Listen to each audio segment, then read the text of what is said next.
Hello, this is Dave Sugarbaker, and the date today is the second day of March 2025. I have a little bit of a 15th chapter of Luke.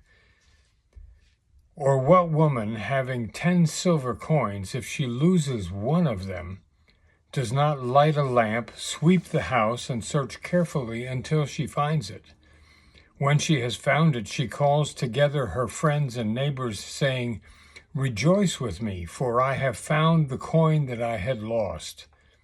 Just so, Jesus says, I tell you, there is joy in the presence of the angels of God over one sinner who repents. So that's one of Jesus' parables. Some years ago, I was a volunteer singer in the Limestone Chorale under the direction of Cora Lee Jones here in Maysville, Kentucky. It was a great experience. And I think at the time I was working for the Housing Authority of Maysville, writing social service grants and administering them when they were funded.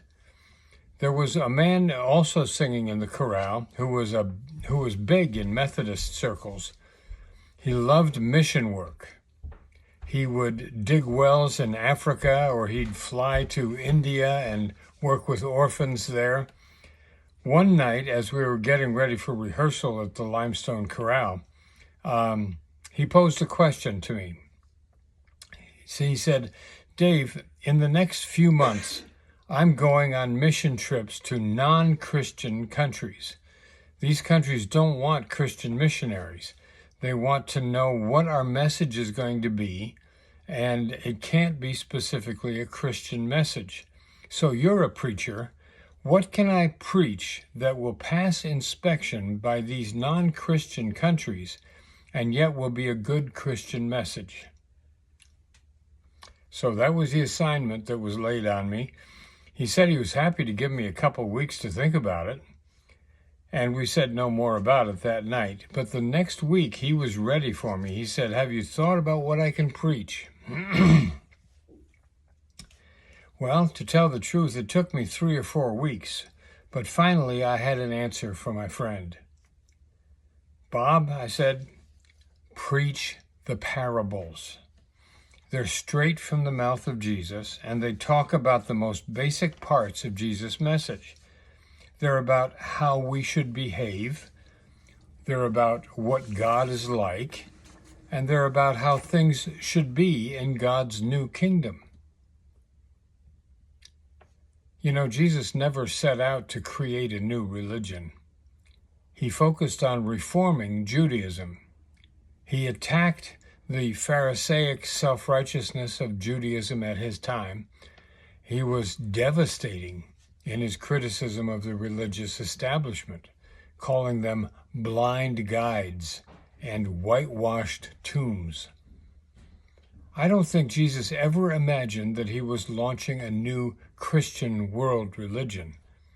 His goal was to reform a joyless, obsessive system of rules and transform it into a free and open system of love and forgiveness.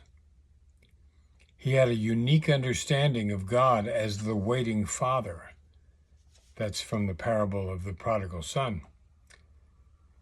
It wasn't until after Jesus' death and resurrection that Peter and Paul began to put together something they called the Way, a new religion for Jews and Gentiles alike. The Jews, in the meantime, were trying their best to stamp out this new heretical movement. The stoning of heretics was just about the only capital punishment that the Romans allowed the Jews to continue. But the Romans were kind of bemused about the hatred of the Jews toward these new Christians. So what do Jesus' parables describe? There's very little theology involved. There are few, if any, statements about what you have to believe. There are no required creeds. The parables say, this is what God is like. This is how God operates. searching for the lost sheep, for example. How long does God search for the one that is lost? As long as it takes to find the one who is lost. How are we to treat our neighbor? With compassion and respect. How are we to respond to the needy? With that same compassion and respect. So, why did I suggest to my friend that he preach the parables? Well, it's clearly from the mouth of Jesus. It's some of the most original and powerful teaching that we have recorded from Jesus. There are no belief statements that are required. There's no overlay of theology or church organization. That's what Peter and Paul provided. There's no entrance requirement in the parables. Just think of God this way and treat your neighbor with compassion and respect. And finally, you're looking for the kingdom of God? Expect joy and forgiveness. The parables give us a clear picture of what God is like according to Jesus. The parables, by themselves, would be an adequate guide to Jesus' followers for how to be the children of our heavenly parent. Now, thank you for your time. Thank you for taking the time to listen to this. If you find value, I hope you feel free to pass it along. And God bless you. Take care of yourself, okay? See you soon.